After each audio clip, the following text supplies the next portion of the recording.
Developing now, a massive manhunt for a pair of escaped convicts and an accomplice. It's taken a new turn. Police now say that Tracy Province, John McCluskey, and Kathleen May Welch are connected to the killing of a couple in New Mexico. Police say Welch helped those two men escape from an Arizona prison 9 days ago, and they say there is forensic evidence linking them to Linda and Gary Haas. That is a couple whose bodies were found Wednesday in a burned-out camper in New Mexico. I'm joined now live by Pat Brown, criminal profiler and author of The Profiler, My Life Hunting Serial Killers and Psychopaths, an apropos title given the topic. Good morning to you, Pat. Good morning, Alex. Police aren't saying what kind of forensic evidence they have, and they're not saying whether these fugitives are actually the ones responsible for the deaths of the Haas couple. What's going on here? Can you read anything? Well, I think they're trying to be very safe about this rather than sorry, because they're trying to let the public know that there's extremely dangerous people out there. If you want to look at these guys as the natural-born killer types, so we see, from that movie where they just go and create all kinds of mayhem and are willing to kill without even thinking about it, this may be the type we've got here. In other words, this is the beginning of a spree. They've already stolen a vehicle. They've killed two people just to get it.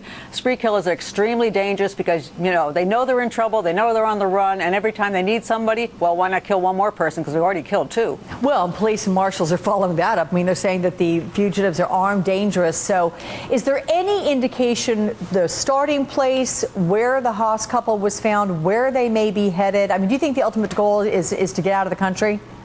I don't know. I kind of almost doubt that. I think they're more likely the types that would just try to run to different places that they think they can just hide. The police are going to be looking back at their history, where they've come from, where they have friends, because you already got relatives helping out here.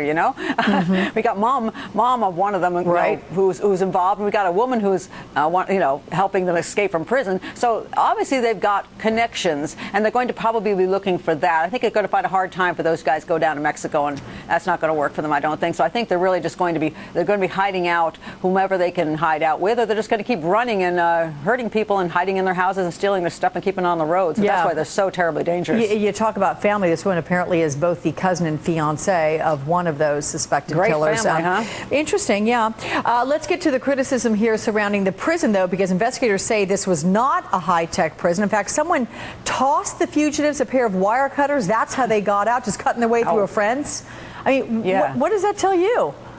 Well, that's pretty pitiful is what it is. I mean, we should be, as a citizenry, we should know that people who are put away are going to stay there unless they're absolutely cleared to be safe in the community. If they were behind bars, they weren't safe to be in the community. So what are they doing allowing it to be so easy to break out of there? So, yeah, I think they've got some work to do as far as prison security goes. Absolutely. Okay, Pat Brown, thank you so much for that.